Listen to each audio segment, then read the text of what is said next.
একজন প্রধানমন্ত্রী কেমন হবেন একটা রূপরেখা দেখাচ্ছেন ডক্টর মোহাম্মদ ইউনূস। গত ৫৩ বছরে এতটা শক্ত ভাষায় প্রতিবেশী রাষ্ট্র ভারতের সাথে কথা বলতে দেখিনি আমরা কোনো রাষ্ট্রনায়ককে।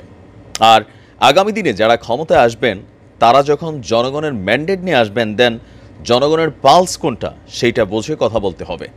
ভারতের দয়া বা অনুগ্রহে যদি কোনো দল মনে করে তারা রাজনৈতিক ক্ষমতায় থাকবে, তাহলে পরিণতি কেমন হবে সেটা জাস্ট গত ৫ই আগস্ট বাংলাদেশ দেখেছে।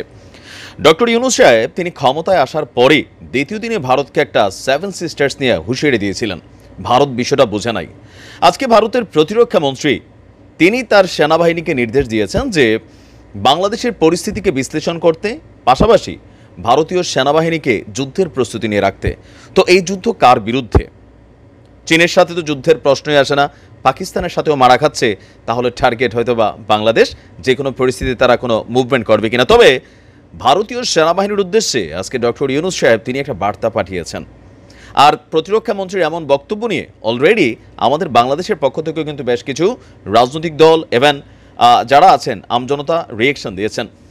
আজকে আপনার ভারতীয় গণমাধ্যমের সাথে সম্ভবত তার একটা কথোপকথন হয়েছে। আমাদের দেশীয় গণমাধ্যমকে তিনি সাক্ষাৎকারটা দিয়ে বলছেন, সীমান্তে হত্যার ইস্যুটা নিয়ে তিনি স্পষ্ট একটা বার্তা দিয়ে দিয়েছেন। এই বার্তাটার জন্য আমি অপেক্ষা করছিলাম। আশা করি শুধু বার্তাতেই সীমাবদ্ধ থাকবে না, এরপর যদি প্রয়োজন হয় তাহলে ৪৫টা মহিষ ধরে আনার বদলে ৪৫ জন বিএসএফকে ধরে নিয়ে আসতে হবে, খেলা হবে।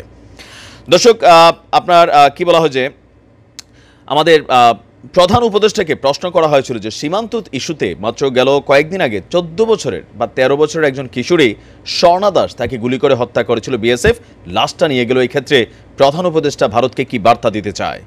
তো তিনি বলছেন যে হত্যাকাণ্ড কোনো সমাধান নয়, সীমান্তে হত্যার নিন্দা জানাচ্ছি। কাউকে হত্যা করে কোনো সমাধান হয় না, কারণ এটি মোকাবেলার জন্য আইনি উপায় আছে। সীমান্ত হত্যা বন্ধের হুঁশিয়ারি দিয়ে তিনি বলছেন, সীমান্তে হত্যাটা ভারতের একতরফা ব্যাপার হয়ে দাঁড়িয়েছে। আপনাদের দেশ ভারতকে দখলের জন্য কেউ কিন্তু সীমান্ত অতিক্রম করছে না। এই হত্যাকাণ্ড অবিলম্বে বন্ধ করতে হবে এবং এটার জন্য পররাষ্ট্র মন্ত্রণালয়কে যথাযথ নির্দেশনা দেওয়া হয়েছে। এই যে শব্দগুলো, এক একটা শব্দের মধ্যে অনেক ভারী ভারী ইস্যু আছে। আর ডক্টর ইউনূসের জন্য সবচেয়ে পজিটিভ যে বিষয়টা আমি মনে করি সেই জিনিসটা হচ্ছে বিশ্ব শক্তি। আপনি দেখেন মার্কিন যুক্তরাষ্ট্র থেকে শুরু করে ইউরোপীয় ইউনিয়ন অথবা সারা পৃথিবীতে যারা নোবেল লয়েড আছেন, গতকালকে ৯২ জনের একটা চিঠি আসছে ওনার জন্য, ইভেন সবাই তার উপরে আস্থা রাখছেন। ভারত এতদিন যাবৎ বাংলাদেশের ওয়ান কাইন্ড অফ জায়গির হিসেবে কিন্তু দায়িত্ব পালন করেছিল পশ্চিমাদের কাছে। পশ্চিমারা ভারতের চোখে বাংলাদেশকে দেখত, কিন্তু ডক্টর ইউনূস বসার সুবাদে হয়েছে কি তিনি সরাসরি বাংলাদেশকে পশ্চিমা বিশ্বের কাছে দেখাচ্ছেন, পাশাপাশি ভারতের সাথে যে আসলে এই জায়গিরগিরি দেওয়াটা উচিত না সেটাও কিন্তু আন্তর্জাতিক গণমাধ্যমগুলোর মাধ্যমে তিনি প্রকাশ করছেন। যেমন বন্যা ইস্যুতে আপনি দেখেন সিএনএনকে আইনা তিনি কিন্তু খবর দিয়ে দিচ্ছেন, আন্তর্জাতিক অঙ্গনে ভারতের অবস্থানটা প্রকাশ হয়েছে। ভারত এটা নিয়ে আন্তর্জাতিকভাবে তারা কিন্তু আবার বিবৃতি দিতেও বাধ্য হয়েছে। আবার আজকে যখন ডক্টর ইউনূস কথা বলেন যে কোনো ইস্যুতে, এই খবরগুলো আন্তর্জাতিক গণমাধ্যমে যায়। আর আন্তর্জাতিক গণমাধ্যমগুলো পরে কারা? আমার আপনার মতন মানুষ না, প্রত্যেকটা দেশের যারা হাই অথরিটিজ আছেন অথবা যারা মানে কি বলা হয় যে যারা ডিপ্লোম্যাটিক চ্যানেল আছেন তারাই বেসিক্যালি এগুলা পড়েন। তো আমার মনে হয়, আমিও বারবার বলি যে আমার দেশের গরিব মানুষ, ভারতের গরিব মানুষ সীমান্তে চোরাচালান, চিনি, ডাল, চাল অথবা পেট্রোল অথবা সামহাও আরও যে জিনিসগুলো আছে এগুলোতে কিন্তু সাধারণ মানুষ জড়িত, বিশেষ করে গরু সহ।